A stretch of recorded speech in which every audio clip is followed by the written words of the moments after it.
প্র্যাকটিকার ই কমিউনিকার এসব প্র্যাকটিস করি এবং কমিউনিকেট করি স্প্যানিশ বলা ল্যাস কোর্সেস দে লা ক্লাসেস শ্রেণীকক্ষের মধ্যে যেগুলো আছে তার উপর, যেমন বই থাকে যেটাকে বলা হচ্ছে লিব্রো, ডেস্ক থাকে যেটাকে হচ্ছে মেসা বা এস্কিটোরিও, পেনকে বলা হচ্ছে বলিগ্রাফে, চেয়ারকে বলা হচ্ছে সিলা, টেক্সট বইকে বলা হচ্ছে লিব্রো দে টেক্সটো, পেপারের ডাস্টবিন যেটা আছে পেপার প্যাপেলেরা বলা হচ্ছে ব্ল্যাকবোর্ড, যেটাকে বলা হচ্ছে পিজারা, টেলিভিশনকে বলা হচ্ছে টেলিভিশন, পেন্সিলকে বলা হচ্ছে ল্যাপিজ,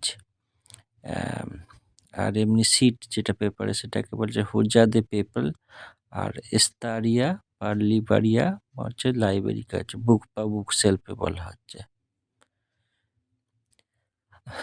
আশা করি আপনারা বুঝতে পারলেন শ্রেণীকক্ষে যেসব জিনিসগুলো আছে কিভাবে কি বলতে হয়। তো লিব্রো মনে হচ্ছে বুক, এভাবে পড়বেন, আশা করি মনে রাখতে পারেন। ধন্যবাদ।